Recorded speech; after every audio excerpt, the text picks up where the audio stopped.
विचारवंतात 2 मिनिटं आपण विनोद भाऊंना शुभेच्छा द्यावे. ही महोत्सवाला शुभेच्छा द्याव्या. भारतरत्न डॉक्टर बाबासाहेब आंबेडकर यांच्या जयंतीच्या पहिल्यांदा आपल्या सगळ्यांना शुभेच्छा देतो. आज भीमोत्सवाला सुरुवात झाल्यापासून मला वाटते 16 वर्ष झाली. आम्ही जेव्हा नवीनच रिपब्लिकन पक्षामध्ये कार्यरत होत असताना विनोद भाऊ आमचे जवळचे मित्र असल्यामुळं आम्ही या पद्धतीच्या कार्यक्रमांना सहभागी होत होतो. किंबहुना आम्ही सगळ्यांनी मिळूनच हा कार्यक्रम डिझाईन केला होता आणि तो 9 तारखेपासून सुरुवात करायचा. आणि 9 तारखेला विनोद जाधव यांचा वाढदिवस असल्यामुळे वाढदिवसाच्या दिवशीच तो सुरू व्हावा अशी अपेक्षा सर्वच.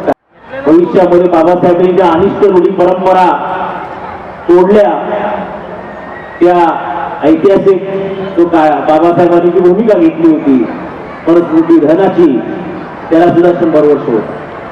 अशा अनेक घटना आणि त्याच पद्धतीनं महात्मा ज्योतिबा फुले यांच्या जयंतीला 200 वर्ष होत आहेत. त्यामुळं डबल शताब्दी वर्ष सुद्धा होत आहे. खऱ्या अर्थानं महात्मा ज्योतिबा फुलेंनी या देशामध्ये एक वेगळ्या पद्धतीची शैक्षणिक सामाजिक सुधारणेची क्रांती केली. अशा या ऐतिहासिक पर्वामध्ये आपण भारतरत्न डॉक्टर बाबासाहेब आंबेडकरांची 135वी जयंती साजरी करत आहोत. आणि ह्या अशा 100 वर्षापूर्वी 200 वर्षापूर्वी ज्या परिवर्तनाच्या कामाला ऐतिहासिक सुरुवात महापुरुषांनी केली, त्या कामाचा वारसा सांगण्यासाठी विनोद जाधव असतील किंवा असे असंख्य नेते कार्यकर्ते या महाराष्ट्रामध्ये बाबासाहेब आंबेडकरांच्या चळवळीचा विचार पुढे घेऊन जाण्याचा प्रयत्न करत आहे. ती वैचारिक व्यापकता येत आहे. आता जर आपण पाहिलं या ठिकाणी आपल्या भगिनी कडूबाई खरात यांनी त्यांच्या ओघवत्या शैलीमध्ये जी गीत सादर केली, त्यांना आपल्याला सगळ्यांना माहित आहे. आम्ही खातो त्या भाकरीवर बाबासाहेबांची सही आहे. खऱ्या अर्थानं आपण घेतो त्या श्वासावर बाबासाहेबांचं नाव आहे. अशा अनेक गोष्टी अजरामर झाल्या. या ऐतिहासिक वर्षामध्ये आपण ही जयंती साजरी करतो. मला असं वाटतं या शताब्दी महोत्सवाच्या कार्यक्रमाची सुरुवात या मुलुंड नगरीमध्ये चळवळीच्या बालेकिल्ल्यामध्ये आपण या ठिकाणी विनोद जाधव साहेब तुम्ही सुरू केलेली आहे.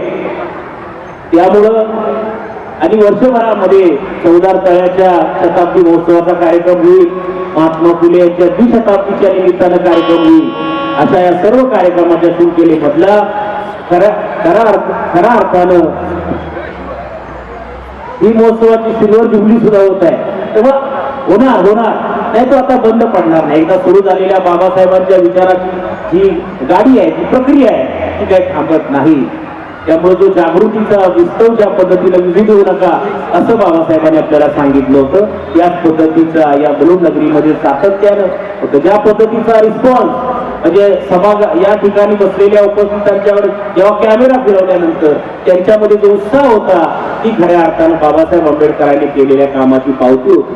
तरुण मुलं मुली उत्साहानं नाचत होती. महिला अक्षरशः त्यामध्ये मंत्रमुग्ध जाऊन सहभागी झाल्या होत्या. हीच खऱ्या अर्थानं त्या चळवळीची प्रेरणा आहे. मला असं वाटतं या निमित्तानं दिनोत्सवाच्या शुभेच्छा देतो, जयंतीच्या शुभेच्छा देतो. पुन्हा एकदा विनोद जाधव यांना वाढदिवसाच्या निमित्तानं शुभेच्छा देतो. आणि त्यांची सर्व टीम, खऱ्या अर्थानं टीम शिवाय काम होत नाही.